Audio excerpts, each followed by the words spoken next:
Hello வணக்கம், இது உங்கள் சிவி ஜோன். சொல்லார் எப்படி இருக்கீங்க? இப்போ பார்த்தீங்கன்னா அப்பா என்ன ஒரு பவர்ஃபுல்லையா இந்த பொண்ணு விஜே பார்வதி இருக்கான் பார்த்தீங்களா, பாம் பக்ரி. என்ன ஒரு டேலண்ட்டு அந்த விஜே அப்படின்றது உண்மையிலேயே சாதாரணமான விஷயம் கிடையாதுங்க. ஏன்னா அந்த பேச்சால் எல்லாரையுமே ஈர்க்கணும்.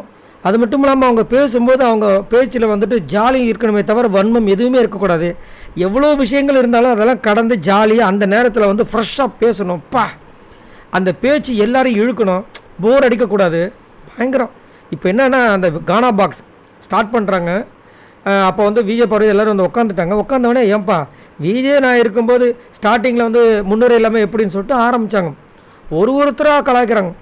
இந்த பிக் பாஸ் சீசன் 9 பொறுத்த வரைக்கும் காதல் இருக்குது, கண்ணீர் இருக்குது, சண்டை இருக்குது, அது இருக்குது, இது இருக்குதுன்னு தனித்தனியாக சொல்லி அப்புறமா இவரை விட்டாங்க. யார்? நம்ம விக்ரம. ஸ்டாண்டப் காமெடி இருக்கா, ஒத்துக்கிட்டே கடைசி அப்படின்னாரு அவர். அப்படியே ஒன்று அடடா என்னம்மா அடுக்கிறாங்கய்யா, கோர்வையாக செய்கிறாங்க, சிரிக்கிறாங்க. இதில் நடுவில் வந்துட்டு நம்ம இவர் கானம் ஒன்று கலாய்க்கிறாரு. சண்டைக்கு நீ விட்டியா, இன்னும் உன் பேரை விட்டியா அப்படின்னு. பேச்சுக்கு அப்படின்னு டக்குன்னு மாற்றுறாங்க.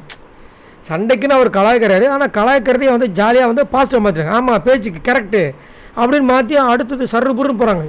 இது உண்மையிலேயே வராது. இப்போ நான் பேசுகிறேன்னா, நான் இங்கே ஜாலியாக பேசுகிறேன் அப்படின்னா ஆப்போசிட்டில் யாராவது சொல்லிட்டாங்கன்னா டக்குன்னு ஸ்டக் ஆகும். எல்லாருக்குமே இருக்கான்னு தெரியாது, எனக்கு அது மாதிரி ஆகும். ஆனால் ஆப்போசிட்டில் கொடுக்கறத கூட வந்து திரும்ப வந்து அந்த அம்பை அப்படியே திருப்பி லைட்டாக திருப்பி அவங்களுக்கு அனுப்பிடுறாங்க.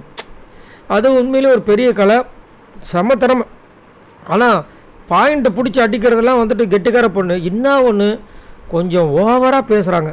இன்றைக்கி சாயங்காலம் வந்துட்டு அவ்வளோ பேச்சு பேசவே தேவையில்லை. எஃப்ஜே கிட்ட சொல்லிட்டாங்க.